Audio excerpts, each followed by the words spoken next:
अस्सलाम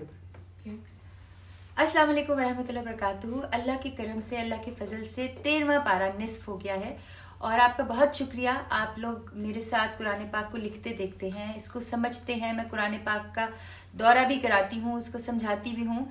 और आप यकीन मानें कि अगर आप अपनी ज़िंदगी में सिर्फ कुरान पाक को पकड़ के रखेंगे और इस पे गौर करेंगे, इसको पढ़ेंगे, तो अल्लाह बहुत बरकतें लाएगा। आप सब जो लोग मुझे सपोर्ट करते हैं वो मेरी हर नमाज के बाद की दुआ में शामिल होते हैं। एक रिक्वेस्ट आपसे और करनी है, क्योंकि हमेशा मैं सदका जारिया जो है वो बांटती हूँ। पेन है, फाइनली ये तीसरा पेन जो है वो भी 13वें पारे में तकरीबन ख़त्म हो गया है।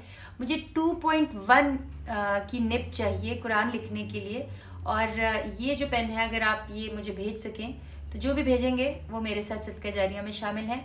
अल्लाह आप सबकी ज़िंदगी में बरकतें और खुशियाँ लेकर आए। तो हमने पारा कैसे लिखा देखते हैं।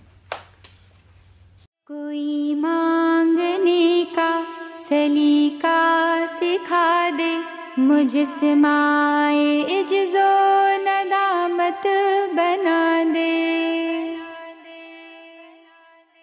नहीं आते कोई आदाबे गुलामी, न दिल की सफाई न चेहरा नूरानी।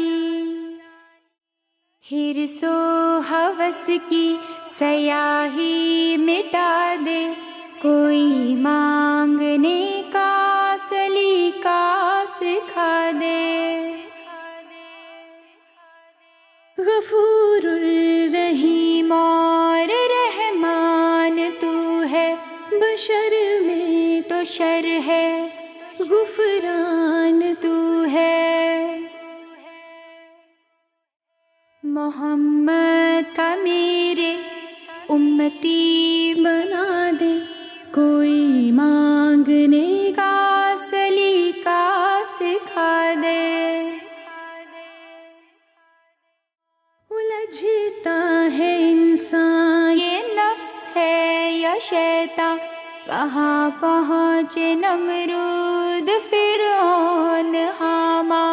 गुनाहों की लज्जत नशा ताकतों का, भरे हैं खजाने मगर कल्ब वीरान। दुनिया की हर आरज़ू को मिटा दे, कोई मांगने